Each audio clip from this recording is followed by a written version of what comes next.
RSS वालों से, RSS के लोग गांव में हैं, आप पहचानते नहीं हैं। देश के सभी दलों में 2-4 आरएसएस के कार्यकर्ता बैठ चुके हैं और देश के लोगों को इस बात की जानकारी नहीं है। वो जानकारी कहां है?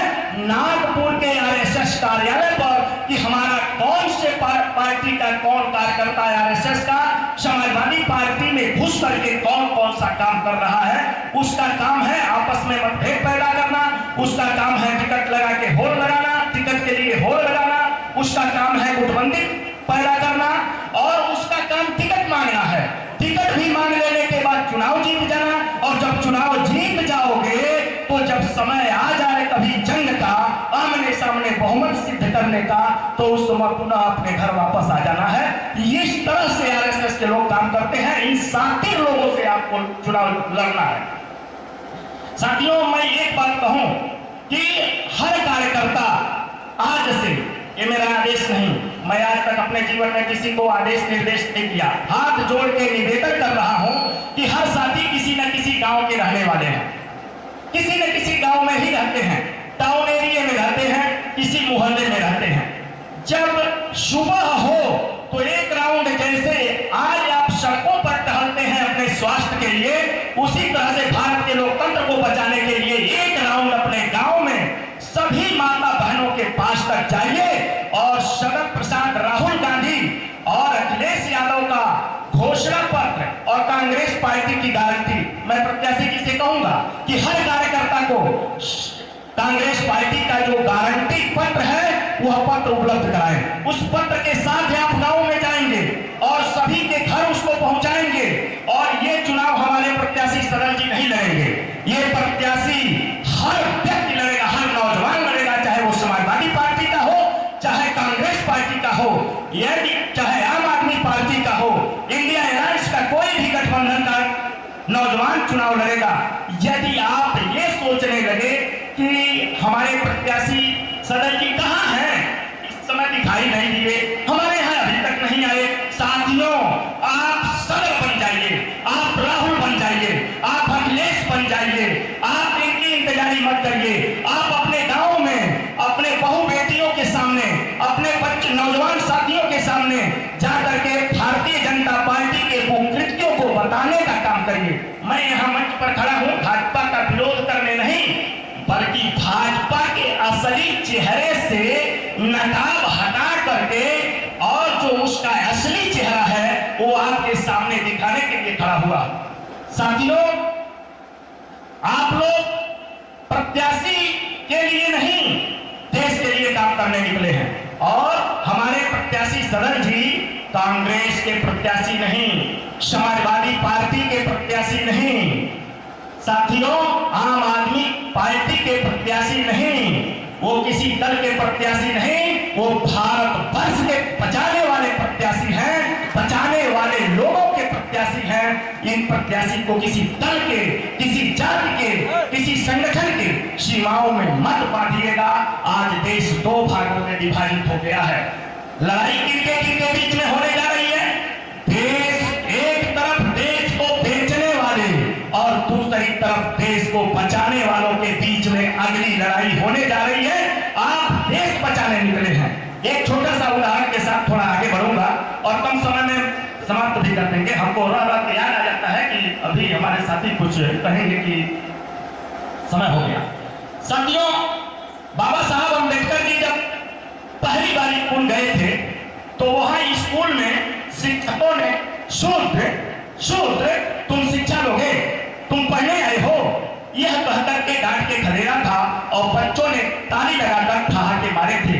यह शूद्र तुम पढ़ने आए हो, और रोते हुए वापस चले गए, रोते हुए वापस चले गए थे। यह बात साहू जी महाराज के माध्यम से वायसराय के पास तक पहुंची और वायसराय के हस्तक्षेप के बाद कि भारत के अंदर 1856 और 60 में अंग्रेजी हुकूमत का संविधान लागू हो चुका है और इस देश के हर बच्चे को पढ़ने का अधिकार है, सबको मंडी में जाने का अधिकार है, सभी को घर रखने का अधिकार है। क्या तुम्हें पता नहीं कि भारत में समतावादी संविधान की रचना हो चुकी है? और यदि तुम इस बच्चे का एडमिशन नहीं किए तो समझ लो तुम्हारे विद्यालय की मान्यता समाप्त करके तुम्हारे विद्यालय में ताला लग जाएगा और सुनने के बाद सशक्त बाबा साहब अम्बेडकर का एडमिशन हुआ था कि यह बच्चा इस शर्त के साथ यहाँ पढ़ेगा कि ये कुर्सी पर सबके साथ नहीं बैठेगा, ये चट्टी पर बैठेंगे, ये सबके साथ स्टेडियम में खेलने नहीं जाएंगे, इंटरवल में ये एक किनारे बैठे रहेंगे, ये सबके साथ टोटी या हैंड पाइप पर पानी पीने नहीं जाएंगे, ये अपना पानी अपने घर से लेके आएंगे। ये शर्त को बाबा साहब स्वीकार करके और वहां पढ़ना आरंभ किए साथियों। और एक दिन तब आपको पढ़ने का अधिकार मिला। और आपको एक बात और बताऊं, जब बाबा साहब धीरे धीरे कुछ बड़े हुए, पढ़ रहे थे, स्कूल से जा रहे थे, एक दिन थोड़ा विलंब हो गया, लेट हो गया, अंधेरा होने लगा, तो एक बैलगाड़ी जा रही थी, बाबा साहब पीछे से कूद करके उस बैलगाड़ी पर बैठ गए। और जब उस बैलगाड़ी पर बैठ गए, कुछ दूर गए तो गाड़ीवान ने पूछा कि कहाँ जाना है। बाबा साहब ने बताया मुझे वहां जाना है। उसने कहा कि किस जात के हो। बाबा साहब ने कहा मैं इस जात का हूं। उसने बस्ता फेंक दिया और बाबा साहब को बैलगाड़ी से ढकेल दिया नीचे। और बाबा साहब अपना बस्ता झाड़ करके और फेंक करके उस बैलगाड़ी के साथ साथ चले गए। जरा वो दिन याद कर लीजिए, उस पर याद कर लीजिएगा, उस समय याद कर लीजिएगा कि बैलगाड़ी के पीछे पीछे चलने लगे। और कहा नीच कहीं का, बैलगाड़ी में बिना जात बताए कैसे बैठ गया बैलगाड़ी में साथियों। और आज आप लोग देश के सारे विमानों में अडानी अंबानी और मोदी के साथ बैठकर चलते हो। किसी माई के लाल की हिम्मत नहीं है, किसी माई के लाल की हिम्मत नहीं है कि आपकी बात पकड़ करके देश के प्लेन से उतारते हैं, जहाज से उतारते हैं। ये किसकी ताकत है? ये बाबा साहब भीमराव अम्बेडकर के संविधान की ताकत है कि आज आप जहाज में चलते हो, ट्रेनों के रिजर्वेशन में बैठते हो और किसी की हिम्मत नहीं है कि आपको कोई धक्का मारकर ट्रेन से नीचे कर दे। ये किसकी ताकत है? देश के संविधान की। संविधान की दो शब्दों में वकालत मैंने इसलिए किया है कि आज का यह प्रधानमंत्री, आपका ये देश का ये झूठर हिटलर प्रधानमंत्री ये कह रहा है, एक नारा लगा रहा है, अब की बार 400 पार। 400 पार का नारा जब लगाने लगे तो आप लोग उसको मजाकिया लहजे में मत लीजिएगा कि ये तो नारा है, 450 मांग रहा है। इसके पीछे बहुत बड़ा प्लान है। और आज मैं अपने सम्मानित साथी और कार्यकर्ताओं के सामने बात खोल देता हूं, सतर्क हो जाएगी। अब की बार 400 पार, अब की बार 400 पार। 400 पार क्यों 400 पार? भाजपा का एक बड़ा नेता ये कहा है कि भारत के संविधान को बदलने के लिए हमें 2/3 बहुमत की आवश्यकता है।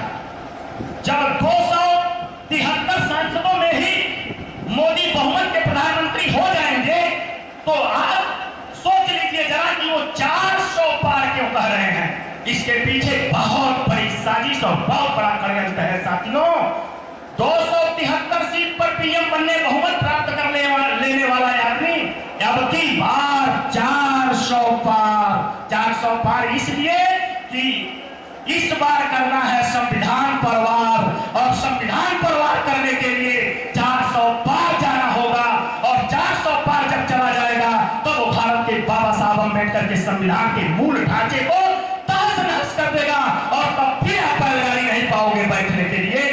जान लेना, स्कूल छूट जाएंगे, नौकरियां छूट जाएंगी, देश छूट जाएगा, देश के अंदर नागरिकता छूट जाएगी, समानता समाप्त हो जाएगी, समता समाप्त हो जाएगी। और भारत के संविधान में बाबा साहब अम्बेडकर ने ये लिख दिया है, मूल बुनियादी ढांचे में भारत के संविधान का आधार है समता,